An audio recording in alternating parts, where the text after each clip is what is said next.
Well, after a 3-0 baseball day that I did a grand total of nothing for, I felt so inclined to get on the ice, skate a little bit during the off season, and I ended that video yesterday on I Hate Baseball talking about a Nikita Kucherov bet. And although there's still plenty of stuff that can go down over the course of this offseason, I thought I'd give you 5 bets, 5 futures bets, point prop related bets for some players around the league. And these aren't just fake. I took these bets. I can provide the screenshots if you need. My guess is they're not going to move too much before the season starts. This is not something that I typically did, but since I keep getting into this a little bit deeper, more and more every year, I went through it. That Kucherov one was a bet that I brought up on the show, but I have some others that I'm going to tell you about today. And who knows, one of you people, you can go track this video down at the end of the year. We can look at it, because that Kucherov bet, which I guess I'll re-explain if anybody didn't watch that baseball video, I can't hate on you too much, but if you did watch it, you went 3-0 on that Tuesday. But the Nikita Kucherov bet, they have his season total at like 112.5 points. And while you may look at last season's point, that you're talking about the guy who had the most points in the NHL. Well, over 50 of those points came on the power play. And the reason I tried to find this bet and I sought it out was because I'm well aware of that Tampa Bay Lightning power play. It's one of those vicious top 5 every year power plays that guarantees you a certain amount of points. However, one of the key cogs of that power play, part of that fantastic dynamic, has been plucked off in Steven Stamkos, and he opens up so many other options on that power play, because he obviously is option A for Kucherov. So now you have no righty working outside the circle on the left wing where Stamkos used to be. So they're going to have to rejigger things, because Gensel's a bumper guy. Point had been playing in the bumper, so are they going to try to move Point to the outside? This power play is going to be considerably different, and dare I say, and I'll borderline Men's Warehouse guarantee, considerably worse. You think about a couple playoffs ago when the Lightning went to the Stanley Cup. You remember Braden Point got hurt in Game 7 against the Toronto Maple Leafs. He wasn't available on that power play from that point forward, and you saw how much they looked different. They had to put Corey Perry in the bumper, and they were experimenting with different things. If you remove any member of that 5-person unit, now, if you're going to remove somebody and feel it the least, it would be the guy in the bumper, but Point was also responsible for transporting the puck. He was good in transition. But if you remove one of those outside shooters, I'm telling you, this power play is going to be considerably worse.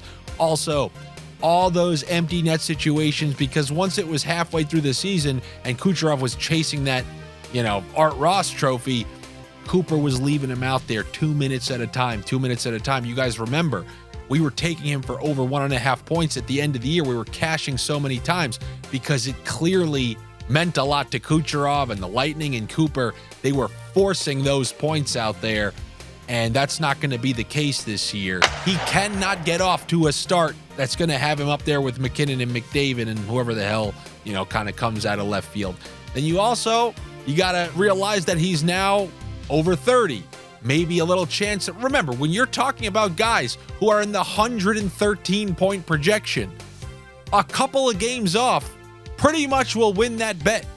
I mean, he misses 8 games. That's going to be it for that bet. So I know I talked about it earlier. That's one that I really like, and that's kind of something that I'm chasing these absurdly high point totals, because there are many paths to an under, and I'm talking about a couple of games missed for a couple players who are over 30 years old with absurd point projections. Now, Artemi Panarin, they have him at 97.5.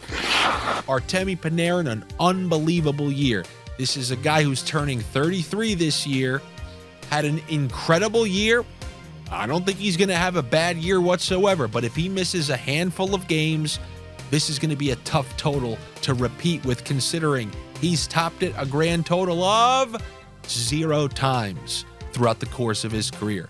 You're talking about his age 25, 6, 7, 8, 9, all of his 20s. So what people would deem his prime, he's never went over this total. You guys know how it is. Take somebody's career best, take somebody's career worst, get rid of the both of them. That's who the player is. This point total is above all of those, so I'll take the under on Artemi Panarin. His point pace can even beat this. He can miss a couple of games, and we can hit it that way. And then another guy, I love those two players. And I really love this next player, Sidney Crosby. You're putting him in the 90s for point projections. I mean, you're talking about somebody, late 30s. I love Crosby. We're going to be taking him a ton throughout the course of the season, but he doesn't have Gensel on his wing for a full year. How much is Rust really going to do in there? Rust's going to do that heavy lifting? This is a team kind of on the decline year after, missed the playoffs. I don't think that trends back in the right direction. I mean, they still have some talented players, but you're talking about 90-something points without an elite winger. I mean, really somebody who could bury them like Gensel did. That indirectly is going to make Crosby's job more difficult. We know that power play was absolutely abysmal last season. And then you remove Gensel from there. I just think a guy in his late 30s, asking him to average more than a point per game is a big ask. So I'm going under on his point total. So 3 guys in their 30s with absurdly high point totals. Give me the under on all 3 of them. But come on, Andy, what, you just going to go unders? Are you going to give us some bold calls? I want to bet over. I'm a chalky bettor. I want to hit over because that's what I do. I want to be with the rest of the people in War of the Worlds who get on that ship and die. I want to do that. Fine. I got 2 that I do like. Number 1, Jack Eichel. He's going to have to do heavy lifting this year. They lost a lot of offensive pieces. They lost Chandler Stevenson. They lost Jonathan Marchessault. But the best player on that team last year, this year, I mean, when they won the Cup, is Jack Eichel. And now he's a couple years removed from that surgery. We know he's got that elite speed. He's a star. They traded for him. He's the centerpiece of that team. More of the offense is going to fall on his shoulders. And this isn't a 90-point total. So give me the over on Jack Eichel's points. And then lastly, Matt Barzal, the over 21.5 goals. This is a guy who he went over this number last year. The year before that, he was on pace to go over it, and that was without having Bo Horvat for the full season. Last year, full season with Bo Horvat, and I believe this is a great number for him. 21.5 for Barzal, who, they brought in Anthony Duclair, so they'll have a pretty stacked first line. We know he's the quarterback of the power play. A lot of the offense runs through him.